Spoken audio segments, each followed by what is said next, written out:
The Brevard College Wilderness Leadership and Experiential Education program is the most distinctive in the nation.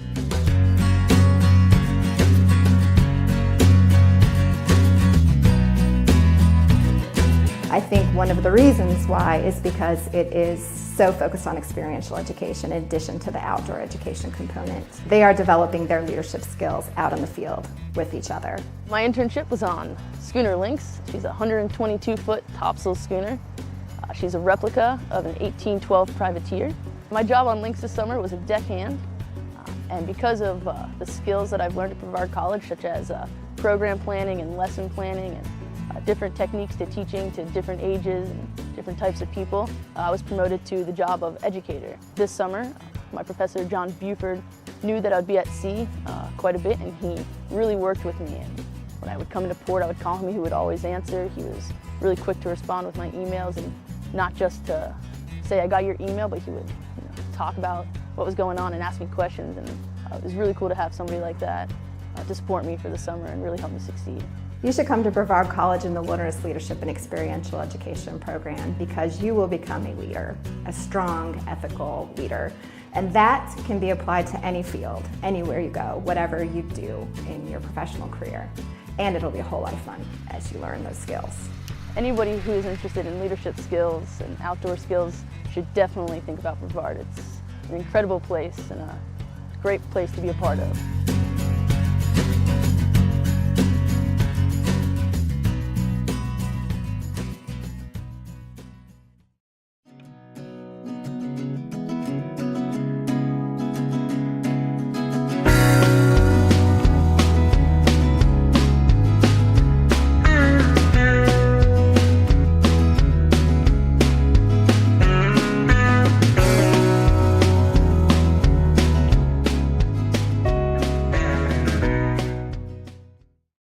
One of the hardest things that every college student experiences when they first come to college is, what am I going to do with my life? What am I going to study? What am I going to be good at? And here at Brevard, you can take a music class, a wilderness education class, environmental science, English, anything. Unique experiential education. You meet with your professors, you meet with students that you actually see every day. You get to excel in the subject that you chose. Finding a way to mix my passion for mountain biking, art, and career together really happened during my internship. You should come to Brevard College because you will become a leader, a strong, ethical leader. And that can be applied to any field, anywhere you go, whatever you do in your professional career. Here's a recipe for success here. It's great.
I got to Brevard College, I didn't know what experiential learning even was.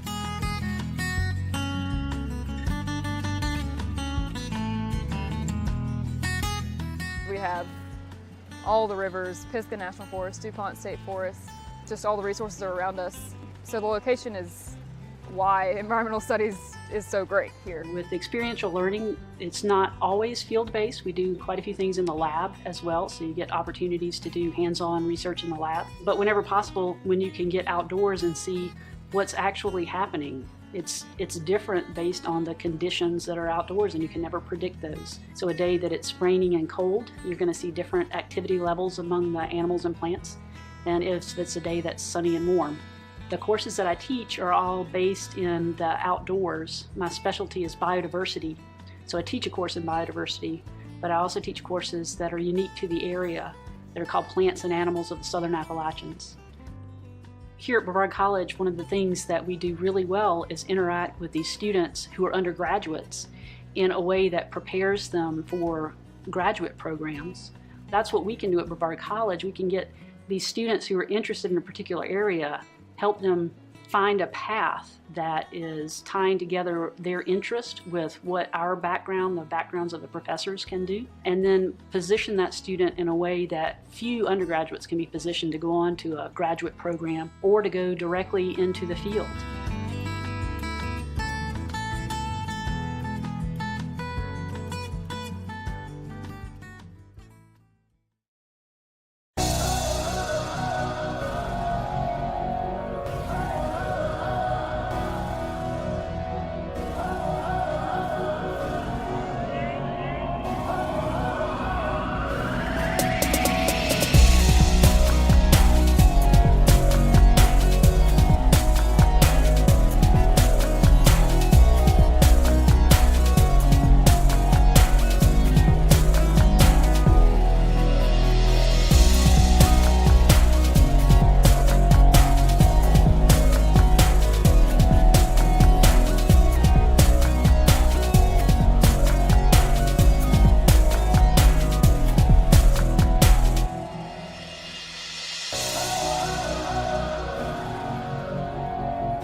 I've taken jumps in my academic career, and I've taken jumps in just socializing and getting out and getting to do things I've never done before.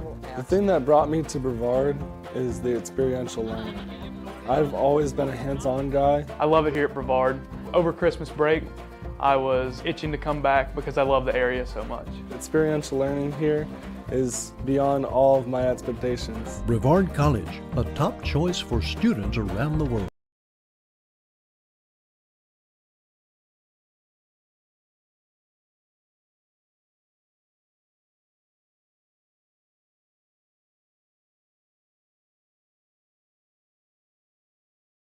Probably one of the prettiest places on the earth.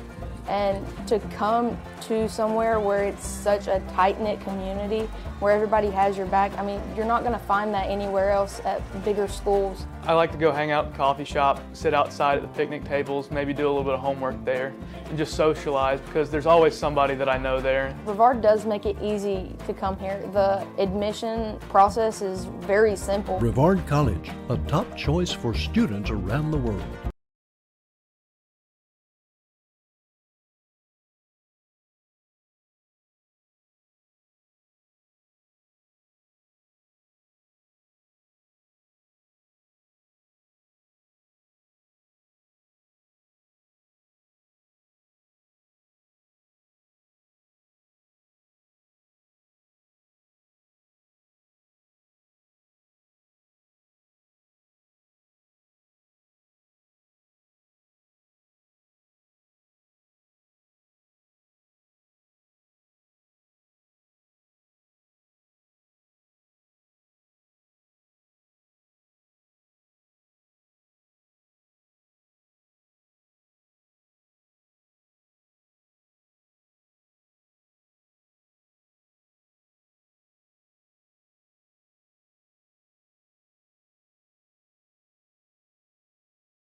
I've taken jumps in my academic career, and I've taken jumps in just socializing and getting out and getting to do things I've never done before. The thing that brought me to Brevard is the experiential learning. I've always been a hands-on guy. I love it here at Brevard. Over Christmas break, I was itching to come back because I love the area so much. Experiential learning here is beyond all of my expectations. Brevard College, a top choice for students around the world.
Good morning, everyone. It is nice to see you all. As president, it is my pleasure to welcome you to the Brevard College Alumni Awards of 2022. This is one of the most important and one of our most favorite events of the year because it gives us an opportunity to recognize and honor some pretty incredible people.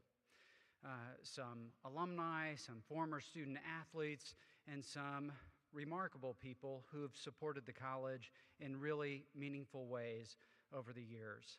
This college has always been a strong college because of the people who are associated, and we see that in this room tonight, or this morning, and we appreciate the opportunity to celebrate that today, recognizing these folks. So thank you for being here, and we look forward to a wonderful ceremony.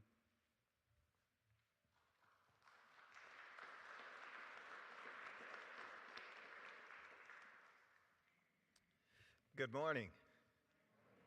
I have the pleasure of praying for us. Let us pray. We are grateful as we are in this space to honor, to celebrate, to give homage to those who have distinguished themselves amongst our community. We pray your blessings upon all that takes place, that it inspires us and lifts us to imagine even greater things. We thank you for what has happened and what has come through this space called Brevard College, and we thank you for your continued presence and guidance with it. So help us to celebrate and to see the greatness that has come through and lies within this institution, and help tease out the greatness that still lies dormant in us. And we give thanks for it all. Amen.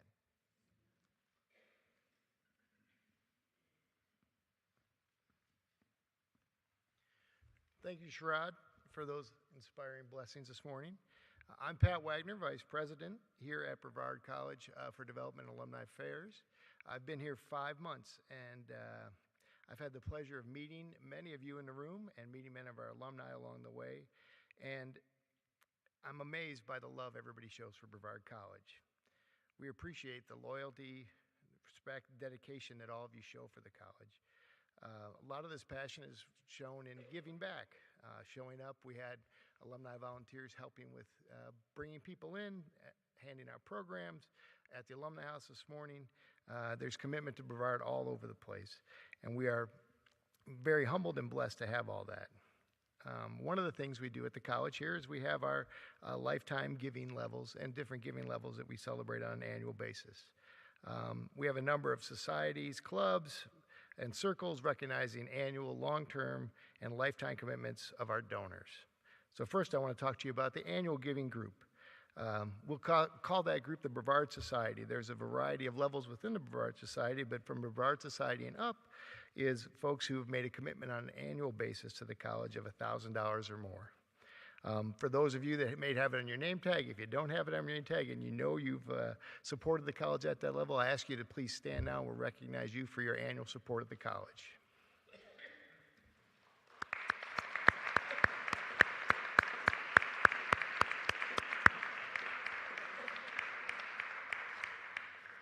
We so appreciate your support. It makes every difference in the world. The next society I want to share with you is the Sim Society, and you might see that on your name tag as well. The Sim Society is our lifetime commitment through a planned gift to the college. This group, these people have chosen to make Brevard College a priority in their estate plans. If you are a Sim Society member, please stand as well. Anyone?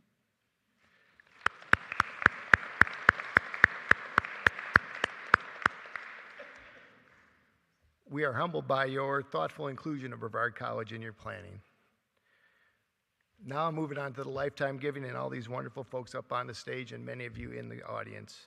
The name of each circle of our lifetime giving is connected to the history of Brevard College. The members of each of these circles have made a remarkable impact to the college and to our students. These circles are the Institute Circle, the Weaver Circle, the Rutherford Circle, and the Cognosce ut Procis Circle. Here I messed up the Institute Circle, not the Cognosce ut Procis Circle. So at the Institute Circle, we're recognizing folks that have given $100,000 to $250,000 in lifetime giving, and those receive a blue stole with the Brevard College seal on it. At the Weaver Circle level, it's $250,000 to $500,000, and those honorees get a white cord to go with that blue stole. At the Rutherford Circle level, those folks have given $500,000 to $1 million, and a blue cord is added to the stole with the white cord as well. And then the Cognosce ut Procis Circle is the highest level of recognition we have, and those are folks that have given $1 million or more to the college, and they receive a gold cord to go with the other two cords in the stole. Any of our current members that are in the audience who have been stoled or corded, if you please stand as well for recognition. And I promise this is the last time to stand. Anyone?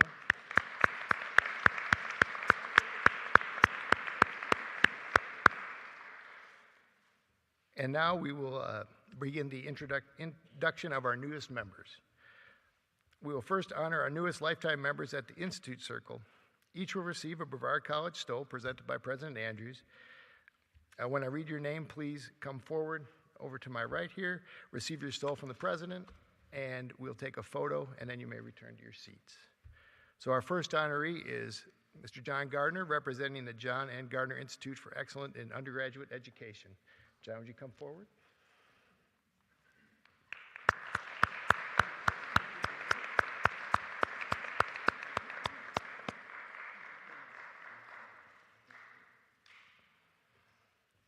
Our next inductees are Calvin and Margaret Harrelson. Would you please come forward?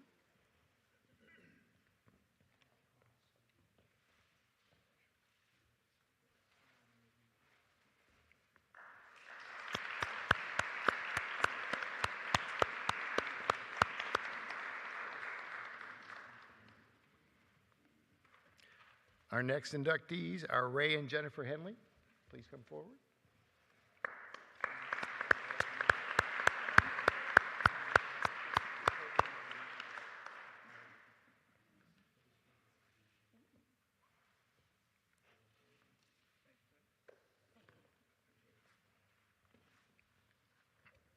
Our next inductee is Edwin and Jean Jones. Would you come forward, Edwin?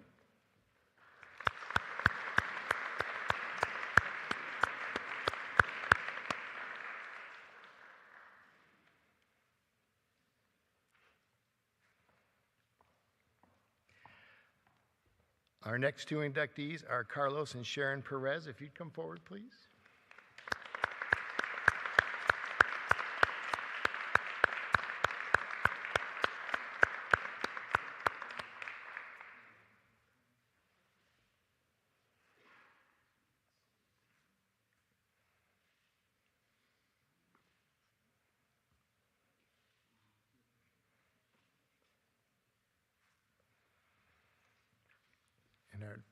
next inductee is Miss Donna Vaughn.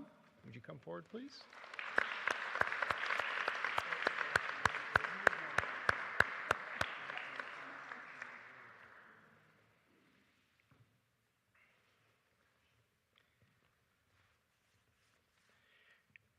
And then we have 3 inductees that are unable to be with us today.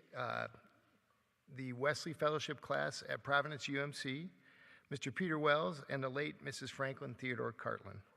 So congratulations to all our new Institute level circle members.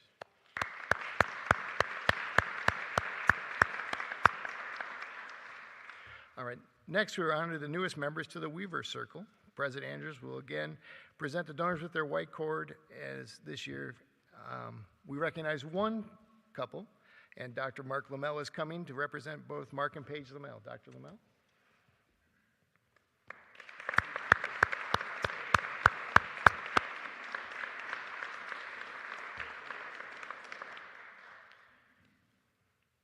Our next circle is the Rutherford Circle. These folks will be honored for their lifetime contributions to Brevard College, and these donors will receive a blue cord from President Andrews. Our first inductee is Mark Bailey, representing the United Methodist Foundation. Mark.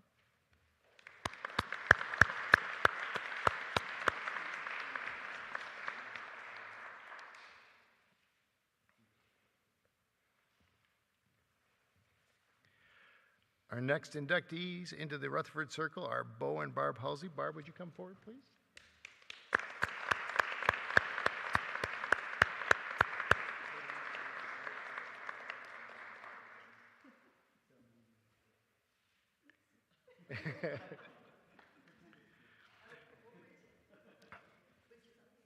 There you go. Congratulations to all the new members of the Rutherford Circle as well. And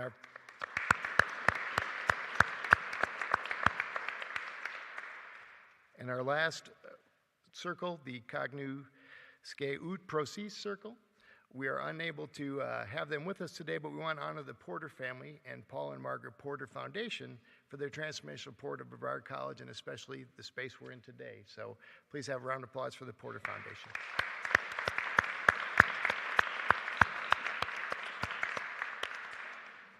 I want to personally thank all of you for all you do for the college.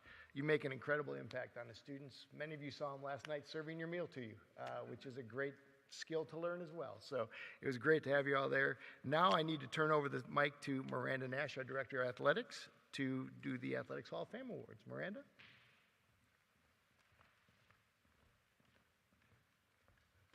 Good morning, everyone. Thank you for being here for this special occasion today, as we will induct the 44th and the 45th inductees into the Brevard College Athletics Hall of Fame. Our first inductee is a 2011 graduate of Brevard College who's one of the most decorated cyclists that has competed for our illustrious cycling program. In 2008, he won the first men's individual cycling national championship in school history, winning both the short track and cross-country national titles that season. In 2010, he was the USA Cycling Mountain Bike Omnium Individual National Champion. He was also a member of the 2009 and 2010 Brevard College Mountain Bike National Championship teams under the direction of BC Hall of Fame coach Thad Walker. After graduation, he represented Team USA in the 2018 Men's Elite Cyclocross World Championship and has continued to work in the cycling industry as a professional cycling coach. Please help me welcome Tristan Cowie from cycling to the Brevard College Athletics Hall of Fame.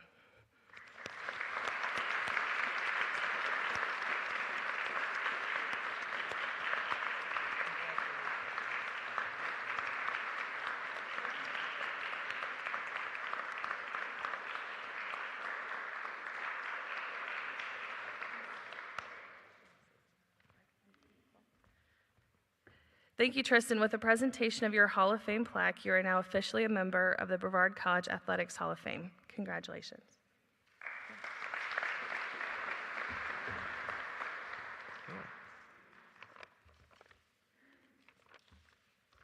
Good morning. First and foremost, I'd like to thank Brevard College, the athletic department, and former coach Thad Walker. Let me take you back to when the cycling team first started. I wanted to join a program that I could help grow and develop. I knew Brevard was a perfect training ground for my education and my cycling goals. Back 15 years ago, the team was just started by Thad Walker. We started in a small room tucked away in Green Hall.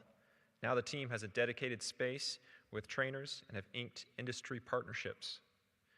Back then we had 15 riders on the team and scrapped together a small squad to race at our first national championships in Banner Elk. Today, the team is 36 members strong. 15 years ago, we had Thad and a few members volunteering to help with recruiting. Over the past few years, the team has had assistant coaches. The team has grown into one of the collegiate cycling powerhouses of the country. During my recruiting phase, I strongly considered a rival school, one that had one of the best programs in the country. But after touring and meeting the coach, I knew I was just going to be another number, another name that would be added to the list. I wanted to leave a mark and help pave the way for this area and this school. We started small and formed a passionate and driven group, from getting podiums at our first ever attendance at nationals to winning multiple individual titles and 2 team championships by my senior year. We left a mark. Thanks to the support of the college and the rest of the program, I think I've left a lasting impression.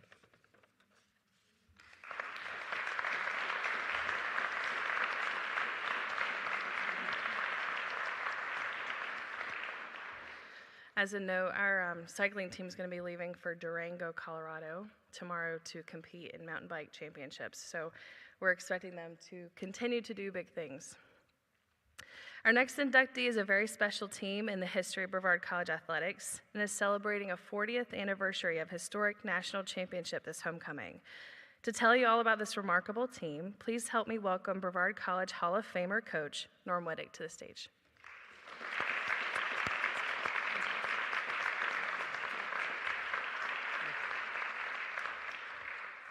Thank you, Miranda. You know, even though it's been 40 years since we won that national championship, I don't think anybody had any idea how hard it was to win that first one. And when I came here in 1968 as the head track and cross country coach, it was always my dream and goal to win a national championship. However, it was a little bit more difficult than I thought. And in 1980, I really thought we had that chance. We were the #1 team in the nation, but we finished second. In 1981, I felt like we were going to win it again, and we got second. Now, second sounds like really, really good. However, I wanted to win a national championship. So when I came back to Brevard, I had to look at what does it really take to win a national championship? And there were 3 things that I came up with. #1, talent. The more better runners you have, the better the shot. But even then, in cross country, you need 5 because all 5 count in the scoring. So even if you had 5, the chances of every one of them running well was pretty slim. So Brevard College actually started the season with 4 All-Americans. 3 of them from the National Marathon Championship, and Brad Elby, who was an All-American in the 1981 team. So we were pretty well set there. Second of all was a schedule. Just think of the pressure that these kids had. There was only one goal, to win a national championship. Second wasn't good enough. So the one thing you didn't want was that team to go into the national championships really tight, where they'd wound up choking and not winning. So I had to develop a schedule that actually gave them a chance to succeed. So there were a number of things. #1, we wanted to make it fun. 2, we wanted to go ahead and have tough competition, but not so tough as to break the confidence of the team. 3, we wanted to travel some long road trips that would get us used to running in Utica, New York. And we wanted lots of runners in a meet so we can develop our strategy.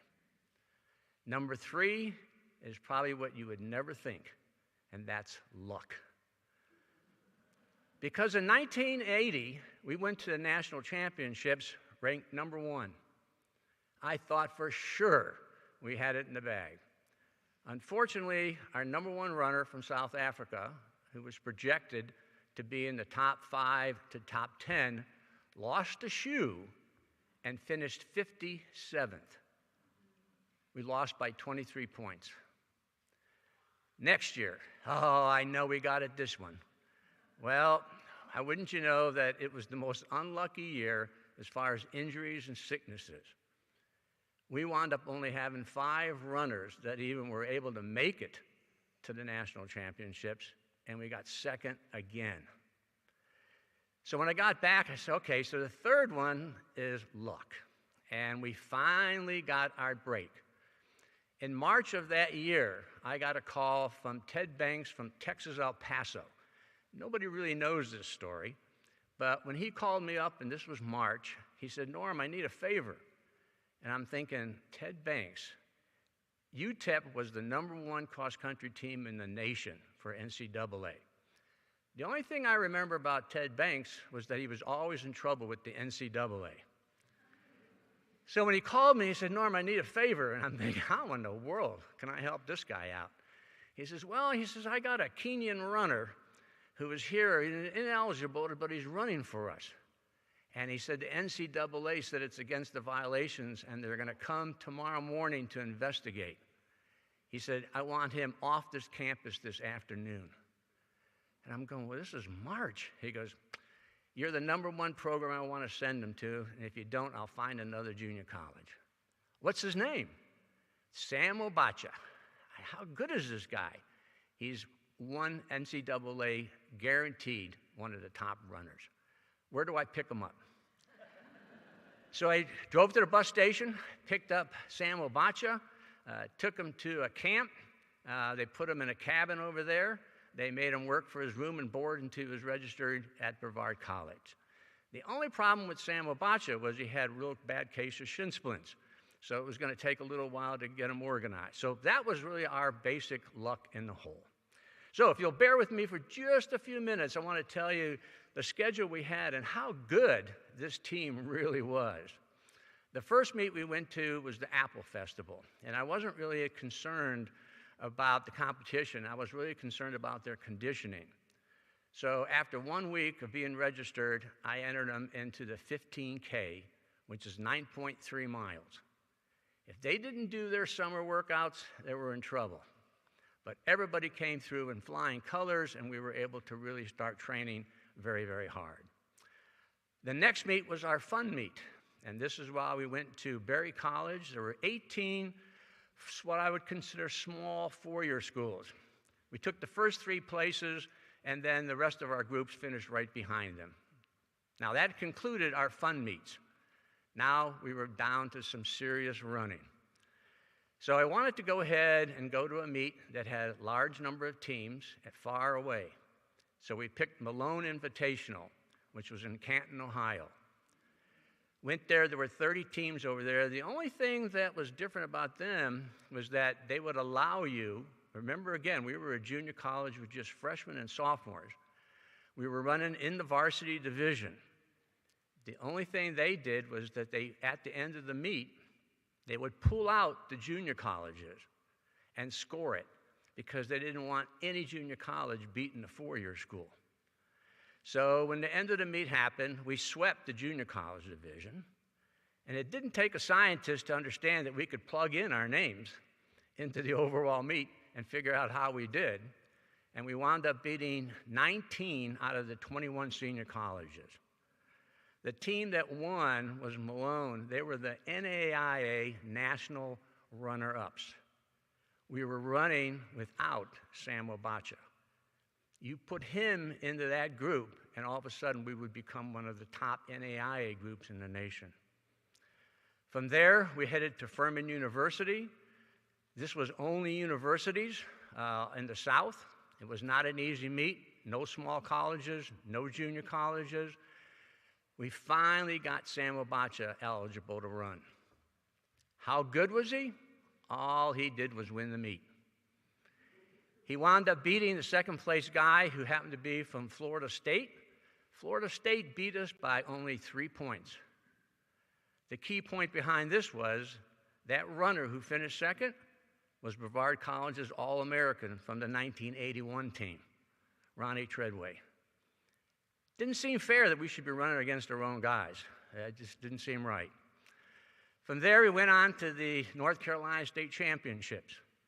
This was running against Duke, Carolina, State, Wake. We were running against their varsities. We were the only junior college there.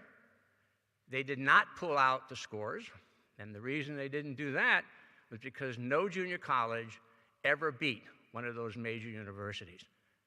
That was until they met this team. We totally upset every major university in the state with freshmen and sophomores. Sam Abacha won the race. He beat the second place runner from North Carolina State, and you guessed it, another Brevard College All-American from the 1981 team. And when you look at it, and all we can think about was, how good of a four-year school could we be if we had all those runners? Next was the Region 10 Championships, and in a surprise, all the coaches from the junior college Region 10 voted to forfeit their trophy to us. And the reason was they said it was a waste of time to spend and travel to get claudered. So we had no Region 10. But it caused a problem for me because that made 3 weeks I would not have a meet. So I called up Region 8 out of Florida and asked if I could run in their regional meet. And surprisingly, they welcomed us. So we drove down to Gainesville, Florida to run in the Florida Junior College Regionals and took 6 of the top 7 places. So now we're headed to nationals. The 3 teams that were competing basically was Southwest Michigan, who was the defending national champions. Also Clackamas out of Oregon that had 3 very, very good runners and was really kind of the favorite to win. In fact, they finished 6th, 7th, and 8th at the national championship. But remember again, it takes 5. So Brevard College was fortunate enough that we only had 44 seconds that separated our top 5. And that's really what won it. We beat them by 11 points on the team from Clackamas. And those runners, as far as their place were concerned, was Sam Abacha was 5th, Brad Albee 9th, Jim Hickey 13th, Eric Day 14th. All 4 of those made All-American. Gerald Hutchison 31st, Mike Miller 82nd, and Michael Pivito 102. Out of those 7 runners, 6 of them at one point had been All-American. We finished the season 115-3, and it could have been very easily 118-0. What's really special about the team that we had was it's the team that set the standard for excellence and the dynasty. We don't develop a dynasty by finishing second. You have to start winning national championships. This team set that stage because the following year in 1983, we won again the national championship. We won it in 1984, and we won it in 1985. 4 straight national championships. I then handed the reins to Dave Rinker, who continued that trend with a bunch of national championships and second places. So in closing, I would just like to say I would like to thank Brevard College for certainly giving me the chance to fulfill my dreams and goals. A special thanks, obviously, for the 1982 team for what they achieved, but to every single runner who helped develop the dynasty of how great Brevard College's distance program was, not only in the junior college ranks, but across the NCAA as well. So thank you very, very much.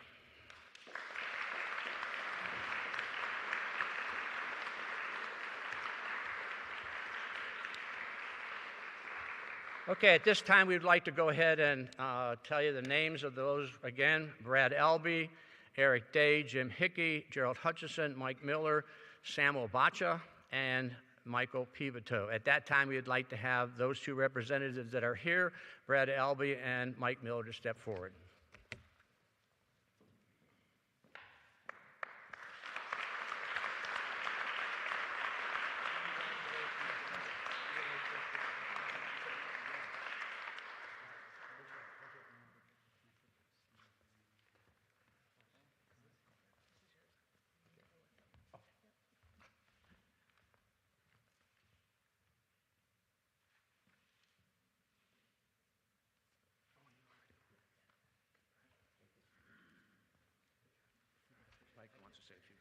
Okay.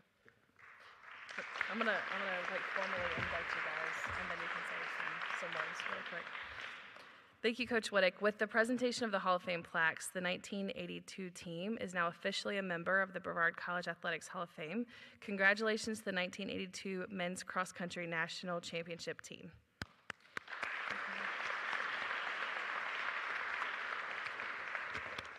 Well, good morning. What a privilege to be here this morning. Thank you, Coach, for the great comments and bringing those memories back. All I have to say this morning is pulse check. Pulse check. If you ran for Coach Whittick, you know exactly what I'm talking about. During any kind of workout, we would stop. He would ask us to do a pulse check. And you can do it with me this morning. Take your fingers, touch them to your neck, and you can begin to feel your heartbeat. He would have us count, and then we'd have to call out what our heart rate was. So let's hope I don't have to do that today, because ultimately that might mean a trip to the emergency room or somebody to give me CPR. Or maybe it simply means this, is your heart right? 40 years as a way of doing that to you. However, I must say that the teammates that I've had an opportunity to be able to see, some of them I hadn't seen in 40 years, have really stayed in really great shape, and so I know what I have to do when I head back home. But I'm grateful today to be able to reconnect with my teammates, with Coach, and to experience this, and to be able to speak on behalf of the rest of the team, because it really was a historical moment at Brevard College 40 years ago. Again, our first ever national championship team. And so I'd like to thank Brevard College for giving me the opportunity, for trusting me enough to come and run. And I'd like to thank my teammates, Sam Obuacha, certainly Brad Albies here, Jim Hickey, Eric Day, Gerald Hutchison, and Mike Pivito, for being driven and dedicated to being the best runners and teammates that a guy could ever have. But there's also another part. There's some guys out there that didn't have the opportunity that I had to go to Utica, New York that year. There was a bunch of talented guys on that team. Chris Wally and Terry Hodges, Ron Shemansky and Julius Carrier, Chris Campbell, Marty Humphrey, John Delaney, Jeff Shore, and of course my good friend Paul Brim. They too sweat blood and tears that year. And so, in my opinion, they are all Hall of Famers to me. And I appreciate every one of them. Every one of them was a part of that national championship team. And of course, Coach Whittick. What can I say about Coach Whittick? We had lots of Coach Whittick stories last night at dinner, and I won't share those with you this morning. But he was the architect of it all. Without his vision, without his passion, and his ability to get the most out of you, and he certainly did, well, the achievement of that team would have never happened. And we've been talking, why 40 years? Why did it take 40 years for this celebration to happen? And I said, well, why not 40 years? One of the greatest stories that I could ever tell you is about a people who spent 40 years to celebrate entering into the Promised Land. Now, I'm not saying that being inducted into Brevard's College Hall of Fame is like entering into the Promised Land, but as a runner, I guess maybe it is. But it does give me a moment to reflect and have some confidence that God is seldom early, but He's never late. God is faithful when it comes to time. And all this purpose involving those Israelites that waited 40 years, He gave them an opportunity to use time as a teacher. And the book of Exodus, if you're familiar with the story at all, it contains story after story, 40 years worth of teachable moments, each designed to draw His people closer to Him. And so God is faithful when it comes to testing. Just like the Israelites, their life was a constant test of faith in Him. And the book of Exodus has continuing stories, 40 years of testing moments. And through all that time in teaching and testing, those people started out young and innocent, and 40 years earlier, and then they arrived at the threshold of the of the promised land, ready and appreciative of that moment. And I tell you that story because I believe if they had arrived too soon at the threshold of the promised land, too early, the moment would have never been as sweet and as rewarding. And so to my teammates and those that are honoring us today, what has the past 40 years taught you? What testing has the past 40 years brought you? For me, it's taught me to be thankful for my Lord and Savior, Jesus Christ, and my soulmate, my wife, Rhonda, and the blessing who is our son, Michael. And as a child of God, every testing, every moment of waiting, I find myself as no accident. It's the Lord's way of asking me this very important question. The question God's been asking me for 40 years is this: will you trust me? He asks, will you trust me to deliver you from whatever testing you find yourself in? Will you trust me to deliver you when my timing is right? And if I choose not to deliver you in the way that you desire for my reasons of my own, will you trust me to provide you with the strength to endure? 2 Corinthians 2:12-9 says it this way: my grace is sufficient for you. My power is made perfect in your weakness. 40 years ago, this group of guys that Coach just explained to you, we arrived here at Brevard College young and innocent. And we had, or we thought we had, plenty of time on our side. Time was not an issue when you're young, right? And we were ready for whatever testing would come. Because, you know, when you're young, you feel invincible. Our time in testing at Brevard made us runners and allowed us to achieve something together, something very special, something at the time that was very meaningful. I remember it like it was yesterday, Brevard College's first national championship cross-country team. But it had not yet at that point in time in my young life proved to have any eternal purpose for me. You see, the time and testing the Bible speaks about is designed to change hearts, to really check your pulse, if you will. Only God can change a heart. He changed my heart, and for me, waiting for 40 years for this moment was worth the wait. I believe that if it arrived too soon, too early, the moment would have not been as sweet and as rewarding. I have trusted God for this moment. So to my teammates that are out there somewhere, of course, Brad behind me, I humbly say, pulse check. To my family and friends here at Brevard College and the community, I would tell you also, pulse check. Is your heart right? The Bible teaches that time and testing will not last forever. Thank you so much.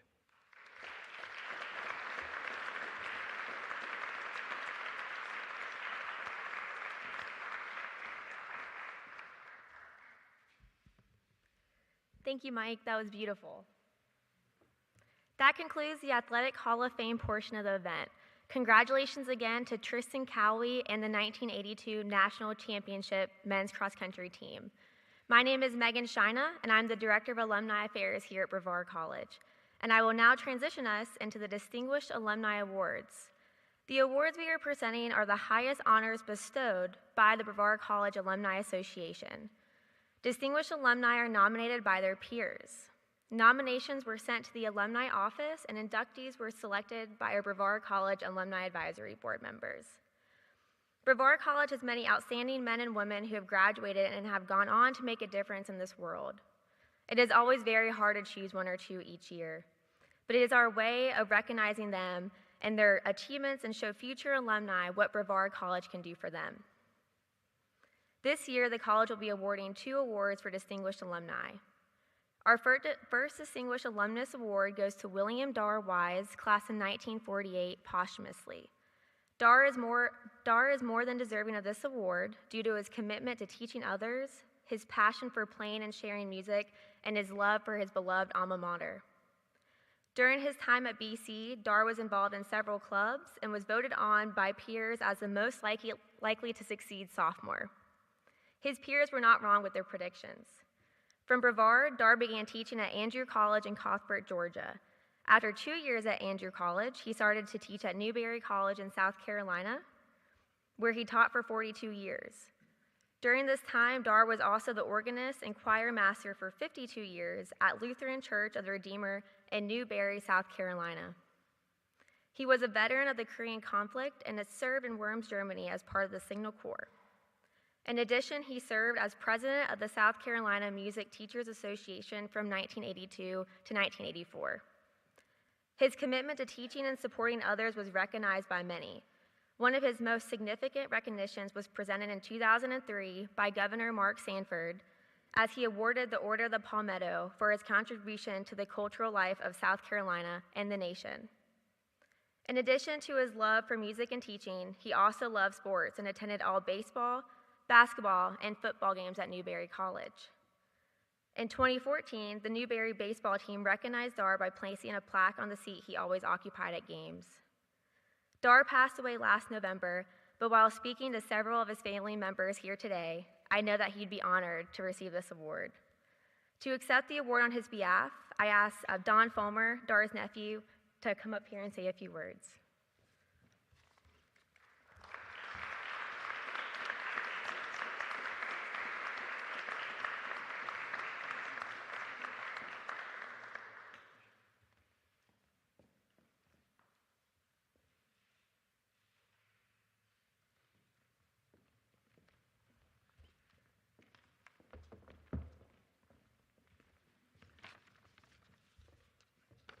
I thank you for the opportunity and the honor to accept this award for Dar. Since he can't obviously be here, I would like to tell y'all a little something about his life. Now, I won't repeat a lot of the stuff that Megan said, but I will at least get you up to that point. Dar was born in Newberry County in 1929. And back then it was a very small town. It was a farming community. So when you talk about his early life, you really have to think about those times. He had two sisters. My mother was the oldest, and he had one brother who was born in 1937, but only lived 7 years. When Dar was growing up, he knew that music, it didn't take him long, that he knew that music was going to be his life.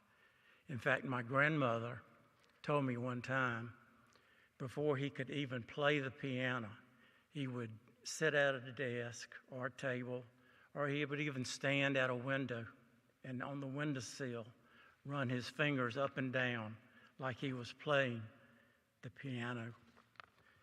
And the last 2.5 years of his life, I had the opportunity to be with him a lot.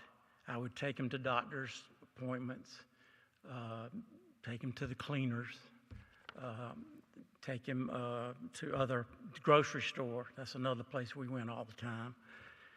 And the point is I got a lot of time, or I had a lot of time to talk with him about his life, and he enjoyed telling me about his life. And we talked about that. We talked about sports. He loved sports, especially baseball and basketball, and he loved World War II history. And I'm kind of thinking that he had two very close uncles that died in 1944 over in Europe. And I'm pretty sure that made his interest even stronger in World War II history. I asked him one time how he got interested in the piano. And he told me that he would walk up to the piano keyboard, press the key, and the sound that came out of it it just fascinated him. So he really became interested in it. In the 3rd grade, he got the courage to ask his dad if he could take lessons.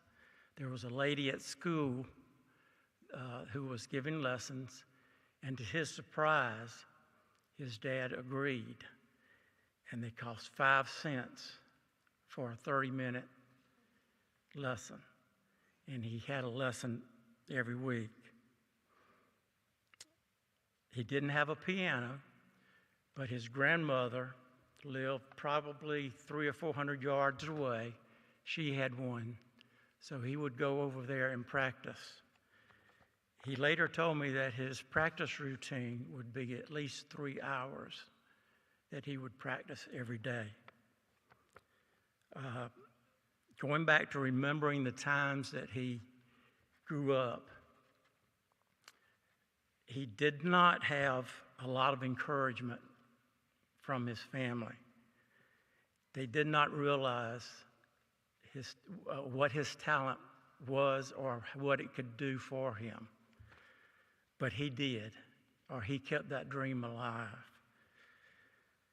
He did have an aunt who recognized his talent, thank goodness, and she introduced him to a teacher at Newberry College. I believe her name was Louise Miller. And he would take lessons from her. When he was old enough to go to work, he worked, I think, one summer at an egg plant.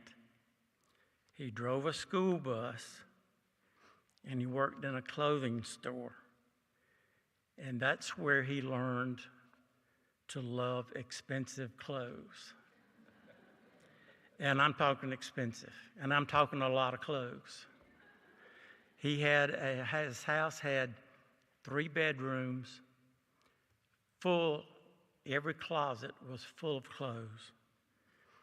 Shoes, he had, I don't know how many shoes, but he would have them. There was a wall in his bedroom that they were lined up the whole length.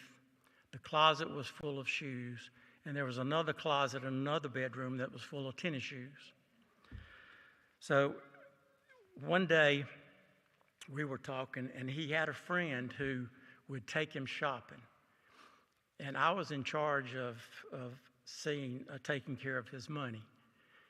And when I knew he was going shopping with this friend, I always panicked because I knew he was going to spend a lot of money.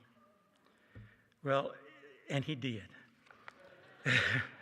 But there was one time he wanted a pair of shoes, and this was a certain pair of shoes that he wanted. So his friends took him downtown Columbia to a special shop down there, and they told him that they could order them for him. And they did. And he was telling me what a wonderful price, what a bargain he got for those shoes. And I just asked him, I said, okay, Dar, that's interesting, what did you get them for? And he said, well, I only paid $350 for them. And I said, yeah, boy, that was a deal. So like I said, he just loved clothes. And he was the only 90-year-old person or 92-year-old person that still took GQ magazine. And I still get that magazine at my house. But I don't look at it. When he had enough money, he did buy his own piano. And during high school, he played basketball. He loved sports, especially baseball and basketball. He played basketball and was captain of his basketball team. He also graduated valedictorian of his class.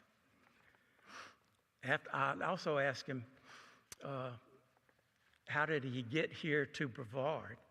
Because I was wondering how he, chose this particular college. And he said his music teacher, Miss Louise Miller, came up here, and this is where he followed her to Brevard. So after completing his musical studies at Brevard, he went on to get a Bachelor of Music at Cincinnati Conservatory of Music. And then from there, I think Megan may have mentioned that he went on to Florida State, got a master's in music there, and then also did some music study at Columbia University.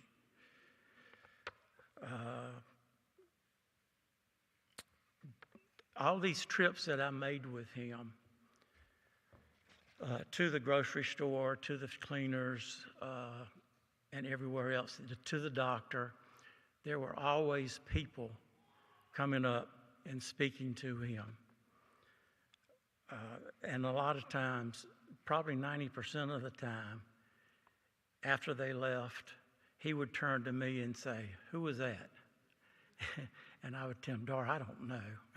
These people that you're supposed to know. But there was one particular time at a football game, and this was probably the most powerful thing for me.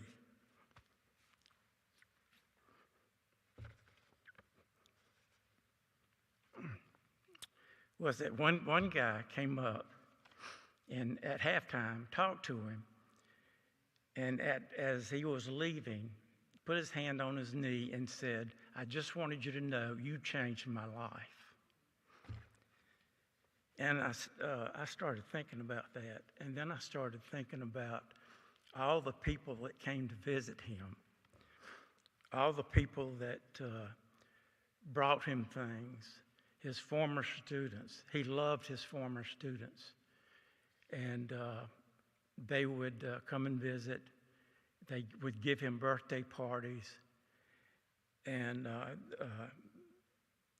started thinking about, well, he didn't change one life. He changed a lot of lives. But when we had to order his headstone, my cousin found a quote that we put on the headstone, and it's attributed to Martin Luther. And the quote is, "Next to the Word of God, the noble art of music is the greatest treasure in the world."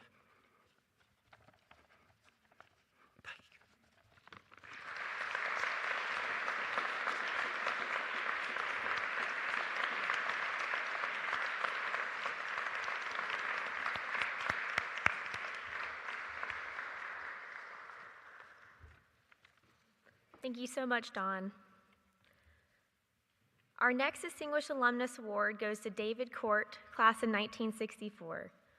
David's leadership, dedication to serving others, and commitment to Brevard College is so apparent. During his time at Brevard College, David was the vice president of student government and a major sports player. Playing basketball and baseball, David was not only known for his athletic abilities, but his school spirit. David was a part of the basketball team who traveled to Kansas for the NJCAA tournament. They finished 9th in the nation with 24 wins and 8 losses. The campus community supported this great team, which only brought the campus closer together. In addition to being a campus leader, he was a member of Phi Theta Kappa, Alpha Beta Gamma, the Delphin Society, and the Methodist Student Fellowship. Alpha Beta Gamma was a national honorary fraternity for the promotion of and interest in chemistry, based on scholarship and interest in the field. After graduating from Brevard College in 1964, David attended Wheaton College, receiving his Bachelor of Science degree. From there, he attended Bowman Gray School of Medicine, graduated in 1970 with his doctorate in medicine. David completed his training at the Medical College of Virginia and the VA hospital. In 1971, David joined the Army Reserve Medical Corps, and in 1991 was active duty in Germany. He then retired from the Army in 1999. Dr. David Court, MD, is certified by the American Board of Internal Medicine and has practiced for 35 years. During medical school, David met his wife, Carolyn Lenora Ray Court, to who he was married for 46 years. Carolyn was also committed to helping others as she practiced pediatrics for 33 years. David has been active in his community and has been on many medical mission trips. These medical mission trips have been to Papua New Guinea, twice in Brazil, Kenya, Honduras, Turkey, and the Dominican Republic. Not only does he assist individuals in medical need, but he also individuals going through challenging times amongst themselves. For example, David is involved in weekly prison ministry and has attended multi-day spiritual conferences for prisoners. He also serves his time on several boards, 2 of which being the Multi-County Health Board and the board of his local Christian retreat center. Even with all of his involvement, he finds the time to serve on multiple committees in his church, sings in the choir, and meets weekly with a men's group that encourages and supports one another. On top of all of this, he finds the time to connect with his friends at Brevard College and even mentors young professionals. I would like now to ask David Court to say a few words. Congratulations, David.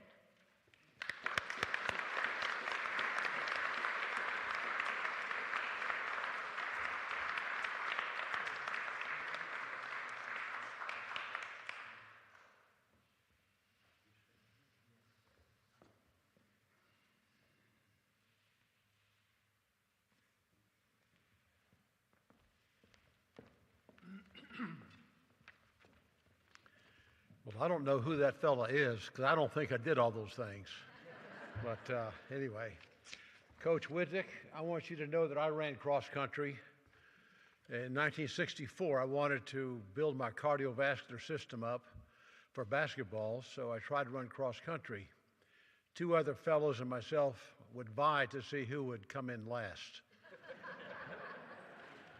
I would never have been an All-American or even on the team. I'm really humbled by this. I don't consider myself all that deserving, but I thank Brevard College anyway. I learned many lessons here, as I'm sure all the students did. Brevard College is a tough school. We were challenged literally in every class, and I'm grateful for that time. The lessons here were as tough as they were at any time at med school, and I really enjoyed that. I was glad to be able to have the opportunity to play sports here, baseball and basketball. I had a $200 scholarship for each and a $100 scholarship by having a sibling in the school, my older brother Charlie. We had a great time, especially on the basket and baseball field. I talked to Carlos Perez and Danny Boss just a few minutes ago, and it was nice to reminisce on the old times and the great fun we had at that time. Those relationships will never end. I think of Ray Fisher, Eston Roberts, Louis Miles, and dear President McLarty with much affection. They are the ones that help mold me. I do want to take this time to apologize to a classmate of mine, Mrs. Donna Vaughn. Donna, I want to ask your forgiveness for my throwing you in the pool in front of Jones. At the time I thought it was funny. She did not think it was funny. Thank you.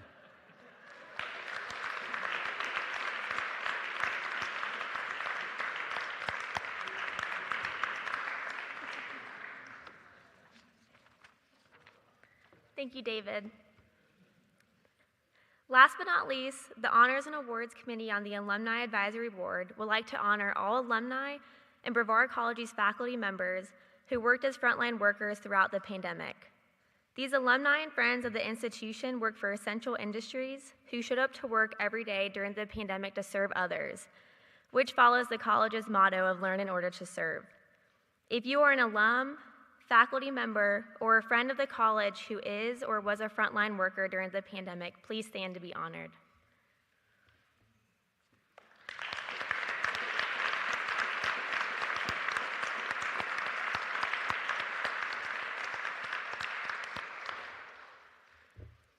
Thank you all for being a part of this special ceremony.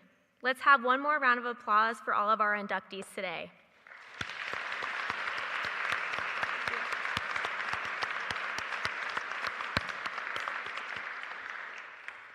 Following this, please come to the BC Family Picnic by Kings Creek at noon. And following the picnic, our Tornadoes will take on the Methodist Monarchs on the Ives Lamel Family Field. Today's award winners, please stay on stage for 1 second for a few group photos. We hope you enjoy the rest of your weekend. Thank you for coming.